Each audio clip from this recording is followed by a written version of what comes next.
सब ठीक ठाक है, खैरियत से होंगे। तो मैंने गाड़ी की लुक में कुछ चेंजेस किए हैं। जैसे कि मैं पहले कुछ वीडियोस में बता रहा था कि मुझे कुछ चीज़ों की ज़रूरत थी, कुछ पार्ट्स की, तो वो फाइनली मुझे मिल चुके हैं और मैं गाड़ी में लगवा भी चुका हूँ, जिससे गाड़ी की लुक थोड़ी बहुत इन्हेंस हुई है। तो आप लोगों ने जैसे अभी सिनेमैटिक्स में देखा, ये एक गाड़ी की एक थोड़ी सी लुक में चेंजेस मैंने की।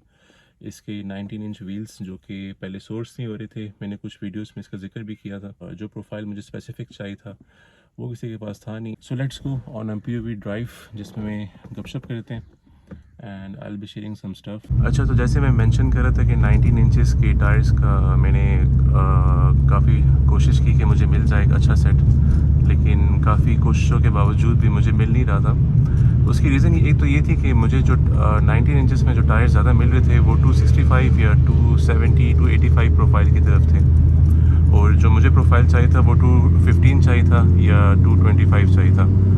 ज़्यादा वोट्स जो थे तो वो 225 की तरफ ही थे, क्योंकि मुझे ज़्यादा स्ट्रेच अपने रिम्स के लिए नहीं चाहिए था। एक नॉर्मल सा स्ट्रेच चाहिए था, जिसमें गाड़ी की लुक भी इन्हेंस हो और मतलब कोई इशू भी ना हो, क्योंकि GT है तो ज़रा से वाइडर टायर्स आपको चाहिए होते हैं। इससे पहले मैं 245 रन कर रहा था अपनी गाड़ी में, और 245 के बाद 215, इवन तो मैंने 215 का एक सेट डाला भी था गाड़ी में, लेकिन वो टायर्स भी काफ़ी वीक थे। और वो टायर लगा के मुझे एक चीज़ समझ आ गई कि इतने स्ट्रेच टायर्स के साथ मेरा तो नहीं होगा, क्योंकि गाड़ी है GT है, व्हील स्पिन होता है, अक्सर आप ड्रिफ्ट भी करें तो वो फिर इतना सूटेबल ऑप्शन मुझे नहीं लग रहा था। तो खैर इसी तरह फिर लाहौर से टायर सोर्स के एक बंदे के पास टायर्स पड़े हुए थे इसके। अभी जो करेंटली प्रोफाइल जो मुझे मिला है तो वो 225 35 19 का है। तो शुक्र है जो रिम्स मेरे पास इतने अरसे से पड़े हुए थे वो मैं लगा सका इसमें। और बाकी इन 3 वीक्स में इसकी जो मैकेनिकल चीज़ें थी वो मैं क्लियर कर रहा था। इसके अलावा इसकी जो जनरल मेंटेनेंस थी वो करवाई, इसकी ट्यूनिंग करवाई, ऑयल चेंज इसका हुआ। शुक्र है इस गाड़ी में कभी ये इश्यूज़ नहीं रहे वैसे कि बूस्ट कट आ रहा है या कोई फ्यूल कट आ रहा है। तो एक इशू इसमें यह आया हुआ था कि रिच काफ़ी चल रही थी। तो अभी अल्हम्दुलिल्लाह अभी इसकी फ्यूल कंजम्पशन ज़रा सेट हुई हुई, बेहतर हुई हुई। मैंने ये गाड़ी इस वीक में ही, इन लास्ट 2 वीक्स में काफ़ी ज़्यादा चलाई है। तो मुझे इसकी जो फ्यूल इकॉनमी बीच में आने लग गई थी वो 6 to 7 के बीच में आने लग गई थी, अब दोबारा से 10 की तरफ चली गई है। अभी जैसे मैं ड्राइव कर रहा हूँ इसको डेली, तो आप इसको इस तरह ही ड्राइव करेंगे, और क्योंकि आप हर दफ़ा तो बूस्ट अपना नहीं ओपन करते ना, आप हायर RPM की तरफ जाते हो। तो मैं तो एक तो ये है भी डेली, इसको बिल्कुल वीकेंड कार नहीं रखा हूँ। अभी जो इसका करंट सेटअप है वो 1JZ GTE है, लेकिन जो इसके टर्बोज हैं वो भी स्टॉक हैं, अपग्रेडेड वगैरह नहीं है, ना सिंगल टर्बोज को मैंने किया हुआ है। ये सारी की सारी जो बातें थी खाली एक गोल की तरफ जाने के लिए थी कि इसका जो डेली होने वाला फैक्टर है, एक स्टॉक फैक्टर है, वो इसका रहे और ये तंग ना करे गाड़ी, ना इसमें बूस्ट कट्स आएँ, क्योंकि मैं उन इश्यूज़ को फेस नहीं करना चाहता था। अच्छा, 19 पे अपग्रेड करने के बाद इसकी ड्राइव में मैंने काफ़ी चेंजेस देखी हैं। एक तो इसकी ड्राइव ओवरऑल अगर आप रोड पे देखें तो ये काफ़ी स्मूथली चल रही है इस वक्त, और ये 18 से भी थी, लेकिन 19 पे गाड़ी बहुत ग्राउंडेड फील होने लग गई है।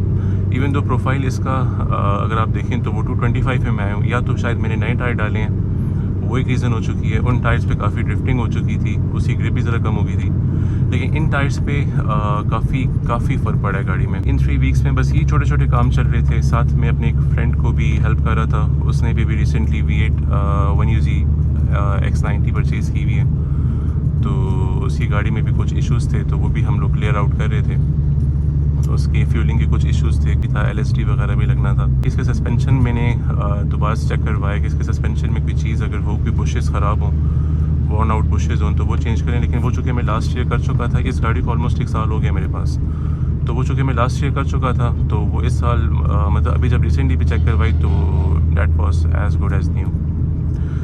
अभी इस गाड़ी में जो रिमेनिंग काम है ना, AC है, उसका कंडेंसर अभी मैं सोर्स कर रहा हूँ, क्योंकि AC का जो कंडेंसर है वो मुझे मिल नहीं रहा इसका ओरिजिनल, और इसके अभी AC वर्किंग में नहीं है। तो उसके लिए मैंने ये सोचा है कि मैं इसका जो AC वाला काम है, ये सारे जो इसके काम शाम है, एक ही दफ़ा सारे के सारे कंप्लीट करूँ, ताकि हमारी गाड़ी का जो प्रोजेक्ट है वो कंप्लीट हो जाए। कुछ टेक्नीशियंस मुझे सजेस्ट कर रहे थे कि आप इसमें ये XYZ गाड़ी के लगा लें condensers, they just work fine और कोई इशू नहीं होगा, लेकिन आई एम श्योर भी मिल जाएगा। मैं अभी सोर्सिंग करना शुरू की भी है कंडेंसर की, तो इसका जो OEM कंडेंसर है इंशाल्लाह वो सोर्स करूँगा।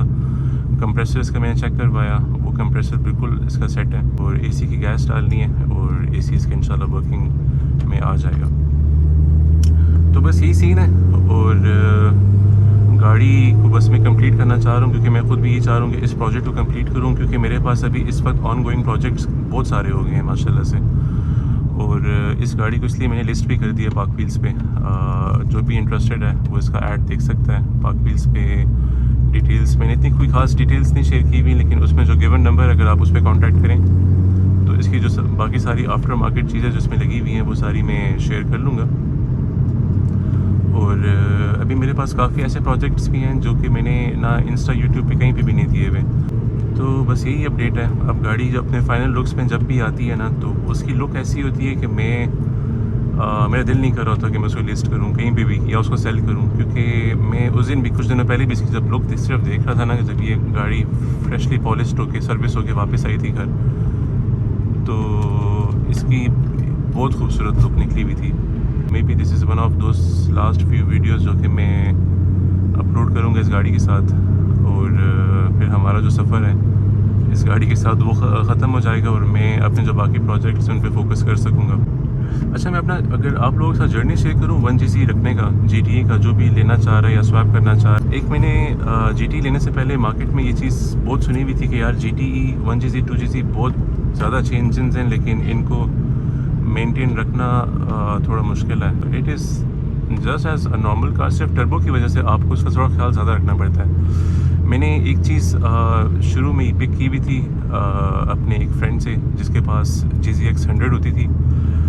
He is my neighbour. तो उसने एक बहुत मज़े की बात मुझे की थी जो कि मेरे माइंड में बैठ चुकी है और मैं अपनी V8 के साथ भी ऐसे ही करता हूँ। इवन तो मैं नॉर्मल कोई गाड़ी चलाऊँ मुझसे ऐसे नहीं करता, लेकिन V8 के साथ भी मेरी ये आदत बनी हुई है और ये GT के साथ भी बनी हुई है। तो उसने बस एक ही बात की थी, कहता यार जब भी निकालो वाटर लेवल चेक करो, ऑयल लेवल चेक करो। और माशाल्लाह से इसका मार्च में ऑयल चेंज हुआ, तो उसके बाद अभी सितंबर में हुआ है। इसने ऑयल लेवल नहीं कम किया, लेकिन just as an extra precaution आपको ख्याल रखने के लिए ये छोटी छोटी चीज़ें करनी पड़ती हैं ताकि आपके इंजन की जो लाइफ है जल्दी कम ना हो। तो यही था आज की वीडियो में। इसका 19 स्पेस स्टांस बहुत प्यारा है माशाल्लाह, और मैं चाह रहा था इसका फ्रंट बम्पर भी रिमूव करूं ताकि इसके इंटरकूलर की एक लुक है जो एक एग्रेसिव लुक आती है, लेकिन फ़िलहाल I want to keep it stock. तो इंटरकूलर जो कि बम्पर के अंदर से भी नज़र आ रहा है वो भी प्यारा लग रहा है माशाल्लाह।